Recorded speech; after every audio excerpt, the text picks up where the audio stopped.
আমরা আজকে রাসায়নিক সমস্যা দেখব। দ্রাব্যতার জন্য যতটুকু দরকার আমরা শুধু ততটুকুই দেখব।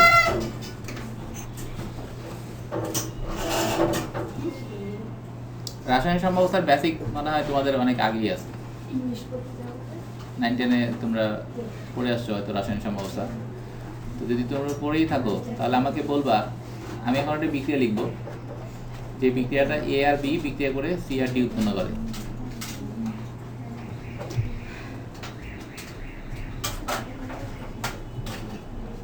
এ আর বি বিক্রিয়া করে সি আর ডি উৎপন্ন করে। শুরুতে এ ছিল 100 মোল, বি ছিল 100, সি ছিল 0, ডিও ছিল 0। সময়ের সাথে সাথে বিক্রিয়কের ঘনমাত্রা আস্তে আস্তে কমতে থাকবে আর উৎপাদকের ঘনমাত্রা আস্তে আস্তে বাড়তে থাকবে, এবং প্রতি 5 মিনিট পরে পরে তাদের ঘনমাত্রা কত হবে সেটা আমি লিখব। একটা সময় বিক্রিয়াটা সাম্যাবস্থা অর্জন করবে। তোমরা আমাকে বলবা কখন সাম্যাবস্থা অর্জন করে। এর আগে তোমরা আমাকে বলো যে রাসায়নিক সাম্যাবস্থা কাকে বলে, কেউ কি জানো? সম্মুখ বিক্রিয়ার বেগ এবং বিপরীত বিক্রিয়ার বেগ যখন সমান থাকে, যে অবস্থায় এটা রাসায়নিক বিক্রিয়া, সম্মুখ বিক্রিয়ার বেগ এবং বিপরীত বিক্রিয়ার বেগ সমান। আচ্ছা, ঠিক আছে। এখন ধরো 5 মিনিট পর আমরা অ্যানালাইসিস স্টার্ট করলাম, দেখলাম যে 5 মিনিট পরে 100 মোল থেকে 30 মোল বিজিত হয়ে গেছে। তো এ হচ্ছে 70 মোল, বি হচ্ছে 70 মোল। 30 যদি বিজিত হয়ে যায়, এখানে 30 আর 30 বিজিত হয়ে 30 মোল সি এবং 30 মোল ডি তৈরি করবে। কারণ সমীকরণ থেকে বোঝা যায় 1 মোল এ 1 মোল বি এর সাথে বিক্রিয়া করে 1 মোল সি এবং 1 মোল ডি তৈরি করে। সো 30 মোল এ এবং 30 মোল বি বিক্রিয়া করে 30 মোল সি এবং 30 মোল ডি তৈরি করবে। 30 মোল এ এবং 30 মোল বি যদি বিক্রিয়া করে ফেলে তাহলে আর অবশিষ্ট থাকবে 70-70। এটা কি সাম্যাবস্থা অর্জন হয়েছে? এখানে হয়ে গেছে? শিওর তুমি? আচ্ছা, অনেকে বলতেছে হয়নি। ঠিক আছে, আমি আরো 5 মিনিট যাই। আচ্ছা, প্রথম 5 মিনিটে যতটুকু বিক্রিয়া করলো, দ্বিতীয় 5 মিনিটে কি সেম বিক্রিয়া করবে? কম করবে না বেশি করবে? কম করবে। কেন কম করবে? কারণ প্রথমে তার যত বিক্রিয়ক ছিল, দ্বিতীয় ক্ষেত্রে কিন্তু এত বিক্রিয়ক নাই। তো বিক্রিয়ক যদি বেশি থাকে বিক্রিয়াও বেশি হয়, সংঘর্ষ বেশি হয়, বিক্রিয়া বেশি হবে। আর বিক্রিয়ক যদি কমে যায় বিক্রিয়ার হারও কি কমে যাবে। তো প্রাথমিক অবস্থায় প্রথম 5 মিনিটে বেশি বিক্রিয়া করবে কারণ বেশি মোল ছিল, আর দ্বিতীয় 5 মিনিট এত বিক্রিয়া করবে না।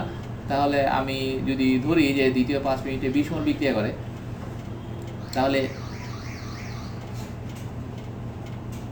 70 থেকে 50 অবশিষ্ট থাকবে, এখানেও 70 থেকে 50 অবশিষ্ট থাকবে। এখানে উৎপন্ন হবে কত? 50। এখানে উৎপন্ন হবে কত? 50। বুঝে গেছে? এটা কি সাম্যাবস্থা সবাই? আচ্ছা, তোমরা এটাকে কিভাবে সাম্যাবস্থা বললা? বিক্রিয়কের মূল সংখ্যা আর উৎপাদের মূল সংখ্যা সমান। কিন্তু একটু আগে যখন আমরা সংখ্যাটা বলছি তখন কি বিক্রিয়ার হার বলছিলাম না? সম্মুখ বিক্রিয়ার বেগ এবং বিপরীত বিক্রিয়ার বেগ।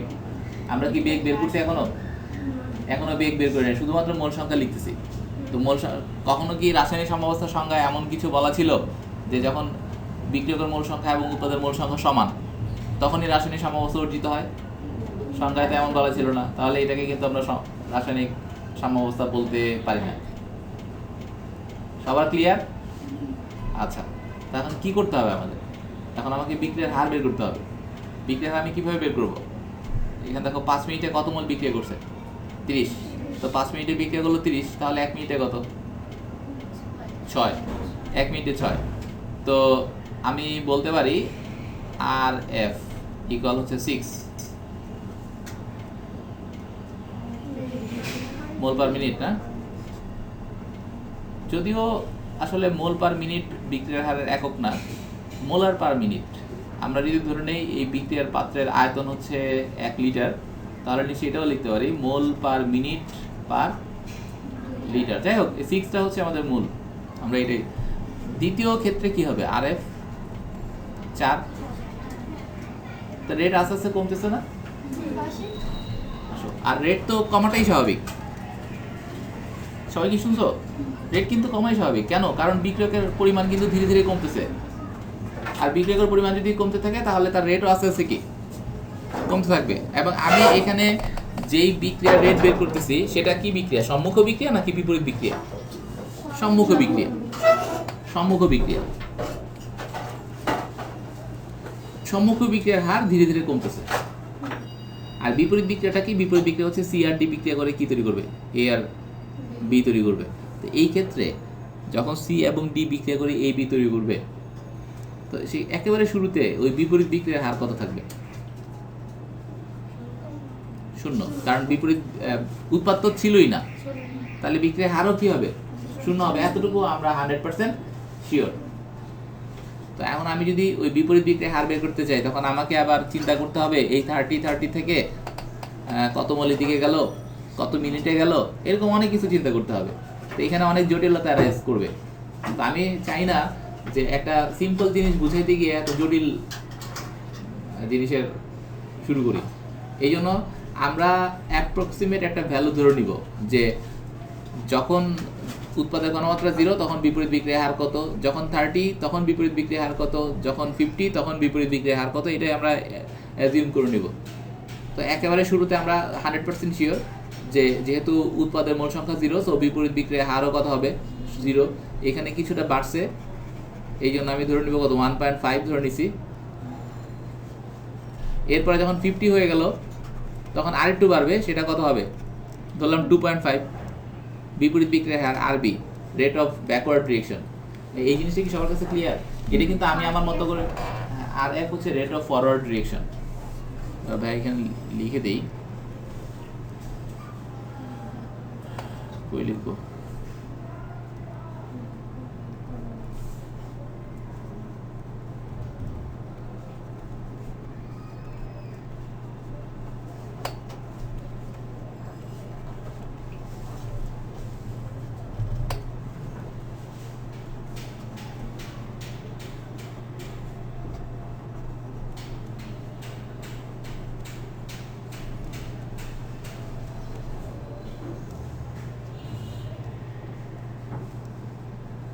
দেখছো, এটা ফরওয়ার্ড আর এটা হচ্ছে ব্যাকওয়ার্ড।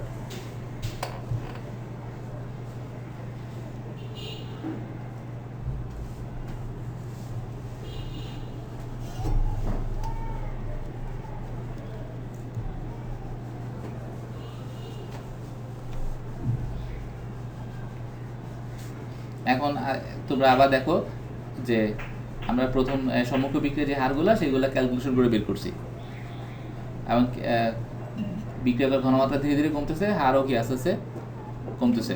বিপরীত বিক্রিয়ার হারটা আমরা আর ক্যালকুলেশন করে বের করি নাই, আমরা আমাদের এই কনসেপ্টের উপর ভিত্তি করে বের করে ফেলছি যে উৎপাদের ঘনমাত্রা যদি বাড়তে থাকে তাহলে বিপরীত বিক্রিয়ার হারও কি বাড়তে থাকে। তাহলে এখানে উৎপাদের ঘনমাত্রা 0 থেকে 30 থেকে 50 হয়েছে, সেভাবে আমরা ধরে নিছি যে তার বিপরীত বিক্রিয়ার হার 0 থেকে 1.5 হয়েছে, 1.5 থেকে কত? 2.5 হয়েছে। তো এই অবস্থা আসার পরে তাদের রেট কি সমান হয়েছে? রেট যদি সমান না হয় তাহলে কি আমরা তাকে সাম্যাবস্থা বলতে পারবো? পারবো না। তাহলে আমরা আরেকটু সামনের দিকে আগাই, তাহলে আরো 5 মিনিট সামনের দিকে যদি আগাই, তো এই 5 মিনিটে যদি 20 মোল বিজিত হয়, এই 5 মিনিটে নিশ্চয়ই 20 মোল বিজিত হবে না, তার থেকে কম হবে। তো আমি ধরে নিচ্ছি 15 মোল বিজিত হয়। তাহলে এখানে আর অবশিষ্ট থাকবে 35, এখানে অবশিষ্ট থাকবে কত? 35, এখানে হবে 65, এটা হবে কি? 65। তো এখানে 5 মিনিটে হচ্ছে 15 মোল, তাহলে 1 মিনিটে হবে 3। এই হচ্ছে রেট। আর এটাও নিশ্চয়ই 1.0 থেকে 1.5 হয়েছে, 1.5 থেকে 2.5 হয়েছে, তাহলে এই জায়গায় আরবি 3 হতেই পারে। এখন কি এটাকে সাম্যাবস্থা বলা যায়? এটাকে অবশ্যই এখন সাম্যাবস্থা বলা যায়। তাহলে কখন সাম্যাবস্থা অর্জিত হবে বা হবে না সেটা আসলে পরীক্ষা করে তোমাকে দেখতে হবে। আর ওই সময় তাদের ঘনমাত্রা সমান হইতেও পারে, আবার কি নাও হতে পারে। ঘনমাত্রা সমান হলে যে রাসায়নিক সাম্যাবস্থা হবে তা না, বিক্রিয়ার হার সমান হইতে হবে। এবং এখানে দেখতে পাচ্ছি যে আর এফ ইকুয়াল হচ্ছে আর বি, আর এটাই হচ্ছে রাসায়নিক সাম্যাবস্থা।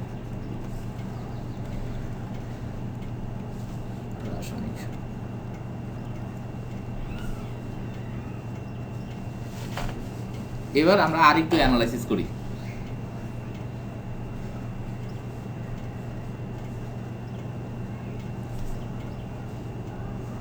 এ আর বি বিক্রিয়া করে সি আর ডি উৎপন্ন হয়েছে। এটা হচ্ছে 100, এটা 100, এটা 0, এটা 0। 15 মিনিট পরে সাম্যাবস্থা অর্জন হয়েছে, তখন হচ্ছে 35 এবং 35, এটা 65, এটা কি 65। এবং এর সম্মুখ বিক্রিয়া কত? 3। বিপরীত বিক্রিয়া কত? রেট 3। এর মানে কি 1 মিনিট পর যদি আমরা অ্যানালাইসিস করি তাহলে এখান থেকে 35 মোল থেকে কত মোল বিয়োজিত হয়ে যাবে? 3 মোল, কারণ এটা তো এত মোল পার লিটার পার মিনিট। 1 মিনিটে কয় মোল বিয়োজিত হলো? 3 মোল। তাহলে এখান থেকে 3 যোগ যাবে, এখান থেকে 3 যোগ যাবে, এখানে 3 যোগ হবে, এখানে 3 কি যোগ হবে। এটা আর এফ ইকুয়াল টু 3। এখান থেকে আমি যদি আর বি ইকুয়াল টু 3 চিন্তা করি তাহলে 65 মোল থেকে 3 মোল উল্টা পাশে চলে যাবে, 3 মোল মাইনাস, এখানে আবার 3 মোল কি হবে? প্লাস হবে। তো আলটিমেট রেজাল্ট কত? এখানেও 35, এখানেও 35, এখানে 65, এখানেও কি 65। তাহলে দেখো ঘনমাত্রা কি চেঞ্জ হলো? আর ঘনমাত্রা যদি চেঞ্জ না হয় তাহলে কি রেট চেঞ্জ হবে? রেট চেঞ্জ হবে না। ঘনমাত্রা চেঞ্জ হলে কখনো রেট চেঞ্জ হবে না। তো সারা জীবন তারা এইভাবে থাকবে, বিক্রিয়ক 35 থাকবে, উৎপাদক কি 65 কারণ প্রতি মিনিটে যতটুকু ডান দিকে যাচ্ছে ঠিক ততটুকু আবার কি বাঁ দিকে আসতেছে। এই জন্য কনসেন্ট্রেশন সেম থাকছে। অনুসংখ্যা বা কনসেন্ট্রেশন যদি সেম থাকে তাহলে সবসময় রেটও কি থাকবে? সেম থাকবে। এখন যদি কেউ এখান থেকে কিছু অপসারণ করে, মনে করে এখান থেকে 20 মোল সরাই নিল, যদি 20 মোল সরাই নেয় তখন এটার কী অবস্থা হবে? এই জায়গায় এটা হয়ে যাবে 35, এটা 35, এটা 65, এটা তখন হয়ে যাবে কত? 45। যদি এটা 45 হয়ে যায়, মানে 20 মোল যদি এখান থেকে অপসারিত হয়, তখন চেঞ্জটা কোন জায়গা হবে? কি মনে হয় তোমাদের? সম্মুখ বিক্রিয়ার হার কি চেঞ্জ হবে? কারণ বিক্রিয়ার হার ডিপেন্ড করে বিক্রিয়কের মোল সংখ্যা। এখানে কি বিক্রিয়কের মোল সংখ্যা চেঞ্জ হয়েছে? হয় নাই। তো বিক্রিয়কের মোল সংখ্যা, তাহলে এর আর এফ সেম থাকবে। আর এই জায়গায় দেখো বিপরীত বিক্রিয়ার হারটা ডিপেন্ড করে এই সি আর ডি এর মোল সংখ্যার উপরে। এখন এখানে সি এবং ডি এর মোল সংখ্যা নিশ্চয়ই কমে গেছে, তাহলে ওর রেটও কি কমে যাবে। ওর রেট হয়ে যাবে ধরো 2.6। এখন কি আর সাম্যাবস্থা থাকলো? এখন আর সাম্যাবস্থা থাকলো না। কেন থাকলো না? কারণ তাদের আর রেট এখন আর সেম নাই। এটা 3, এটা কত? 2.6। এটা রেট বেশি, সম্মুখ বিক্রিয়ার হার বেশি, বিপরীত বিক্রিয়ার হার কম। কারণ সে এখান থেকে একটু বেশি পরিমাণে এইদিকে যাবে, এখান থেকে একটু কম পরিমাণে এদিকে আসবে। তো ধরো এখান থেকে যদি 3 মোল চলে যায়, তাহলে এখানে 3 মোল যোগ হবে সম্মুখ বিক্রিয়ার জন্য। আর 2.6 থেকে আমরা বলতে পারি যে এখান থেকে 2.6 মাইনাস হবে, এখানে 2.6 প্লাস হবে। আচ্ছা, তাহলে আলটিমেট রেজাল্ট কত হলো? 34.4 নাকি 5.4? 35.4। এটা কি হইল? এটা 34.4 হবে। এটা তো কমবে, এখন কমছে কিন্তু বেশি। আচ্ছা, এটাও কত? 34.4। আর এটা তখন 65.4 নাকি 6?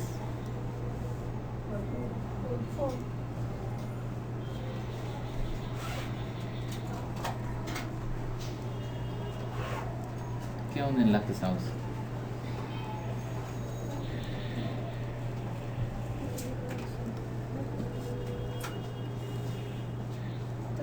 এইগুলো হবে 6। হ্যাঁ, এটা 34.6, এটাও 34.6, এটা 65.4, এটা 45.4। এখন যখন 35 ছিল তখন তার রেট যতটুকু ছিল, ঘনমাত্রা যদি কমে যায় বা মোল সংখ্যা যদি কমে যায় তাহলে রেট সেম থাকবে? রেট অবশ্যই কমে যাবে। একটা ধরে নেই 2.8 ধরি, এখানেও তো ঘনমাত্রা বেড়ে গেছে, তাহলে তার রেটও কি কিছুটা বেড়ে যাবে। মনে করো 2.7 হইল, এখনো কিন্তু সমান হয় নাই।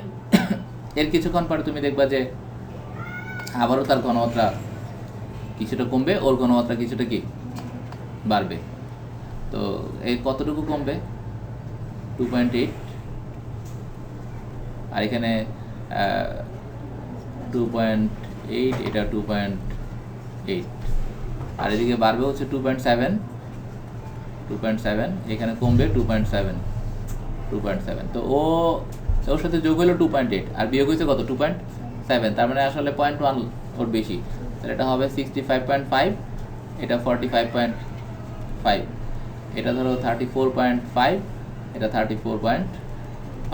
রেট ওর ঘনমাত্রা কিন্তু আরেকটু কমছে, সো রেট আরেকটু কমবে, এবং আমি ধরে রেট 2.75 হয়েছে, ধরতে পারি না?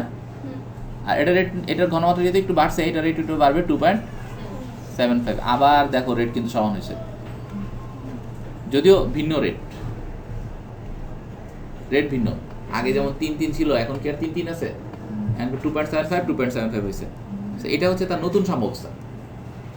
তো যদি তুমি বিক্রিয়া অথবা উৎপাদের ঘনমাত্রা যদি চেঞ্জ করো, তাহলে নতুন সাম্যাবস্থা অর্জিত হয়। এর জন্য তোমাকে কিছুটা সময় দিতে হবে। এবার আমরা রাশিমালায় চলে যাই। এখনের কথাগুলো খুবই সহজ। এই হচ্ছে বিক্রিয়া, এই বিক্রিয়ার একটা পার্ট হচ্ছে সম্মুখ বিক্রিয়া। সম্মুখ বিক্রিয়াকে আমরা লিখতে পারি এ আর বি বিক্রিয়া করে সি এবং ডি উৎপন্ন করে, এবং এখানে সেটা লেখা যায় আর এফ প্রপোর্শনাল হচ্ছে concentration of A into concentration of B.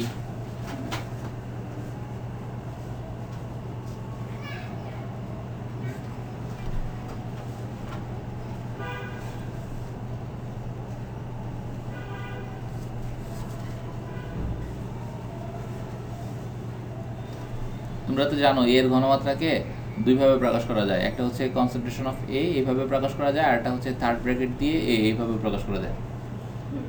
B এর ঘনমাত্রাকে আমরা বলবো কনসেন্ট্রেশন অফ বি এইভাবে। এইটাকে সি এ কে আবার বলা হয় কনসেন্ট্রেশন অফ এ।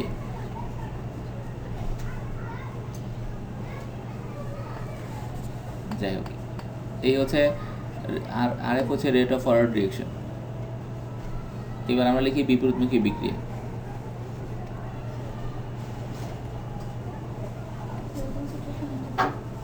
ঘনমাত্রা বিপরীতমুখী বিক্রিয়া কি? বিপরীতমুখী বিক্রিয়া হচ্ছে সি আর ডি যোগ বিক্রিয়া করে এ আর বি তৈরি করবে। তাহলে আর বি প্রপোর্শনাল হচ্ছে concentration of C into concentration of D. Proportional উঠাই দিই, K2 CC ইন্টু CD। সমীকরণ 1, সমীকরণ 2। রাসায়নিক সাম্যাবস্থায় কি হবে? রাসায়নিক সাম্যাবস্থায় আমরা জানি RF ইকুয়াল হচ্ছে RB। RF এর মান K1 CA into CB, RB হচ্ছে K2 CC ইন্টু CD।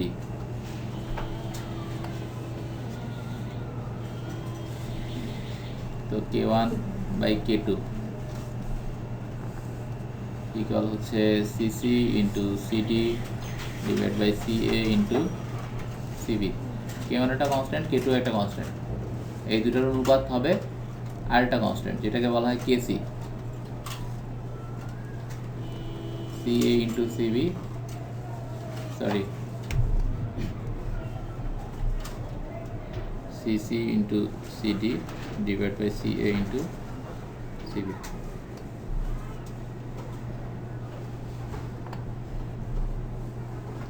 উৎপাদক ঘনমাত্রার গুণফল ডিভাইড বাই বিক্রিয়ক ঘনমাত্রার গুণফল, এটাকে বলে কেসি, সাম্যাঙ্ক। কেসি কিন্তু সাম্যাঙ্ক, সাম্যাঙ্ক বলে। আর একটা জিনিস, এই কে ওয়ানটা কি? হ্যাঁ, কে ওয়ানটা ধ্রুবক। কে ওয়ানটা কি ধ্রুবক? কে ওয়ান হচ্ছে বেগ ধ্রুবক। কে ওয়ান হচ্ছে সম্মুখ বিক্রিয়ার বেগ ধ্রুবক।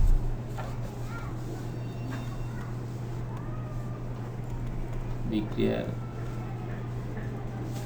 বেগ ধ্রুবক। আর K2টা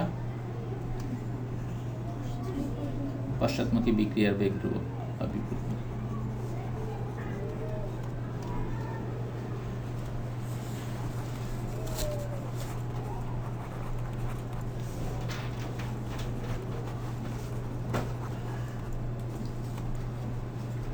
সম্মুখ বিক্রিয়ার বেগ ধ্রুবক, পশ্চাৎমুখী বিক্রিয়ার বেগ ধ্রুবক। আর সাম্যাঙ্কটা, সাম্যাঙ্ক হচ্ছে দুইটা বেগ ধ্রুবকের অনুপাত।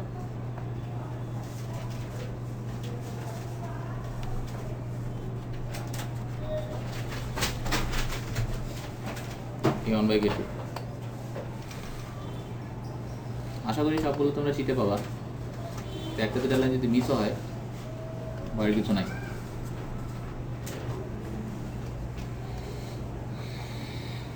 এবার ধরো একটা বিক্রিয়া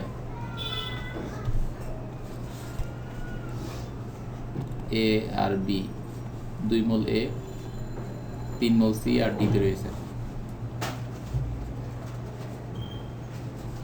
এই বিক্রিয়াটিকে এটা লেখা যায় A plus B C plus C plus D. তাহলে তার সাম্যাঙ্ক কী হবে? কেসি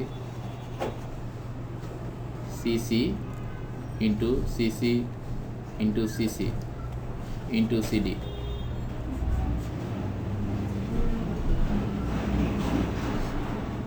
এটা হচ্ছে সিএ সিবি, 2 মোল তো দুইটার জন্য। এটা হবে কত? এই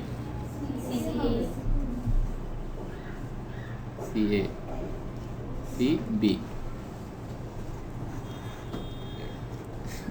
সিসি কিউব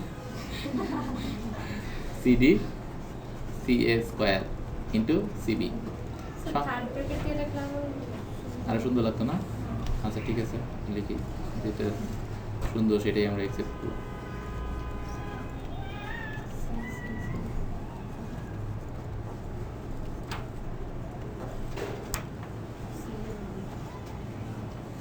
তো এখানে কি হচ্ছে?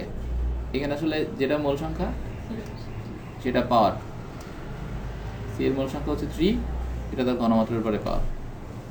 খেয়াল থাকবে? থাকবে মনে হয়। ওই এই যে এইগুলা, ও এ এর ঘনমাত্রাকে তুমি এই থার্ড ব্র্যাকেট দিয়ে এ দিয়ে প্রকাশ করতে পারো, আবার সি এ দিয়েও এর ঘনমাত্রা বোঝায়। এই জন্য সি এর পরিবর্তে এ লেখা হয়েছে, সিসির পরিবর্তে সি লেখা হয়েছে। এটা লাস্ট ক্লাসে আমরা দেখছি।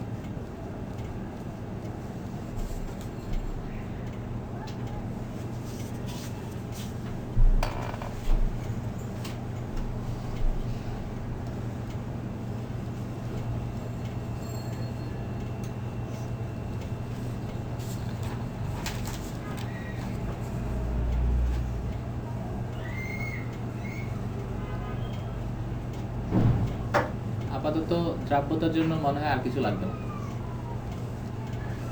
এখানে কি কোনো জটিলতা আছে?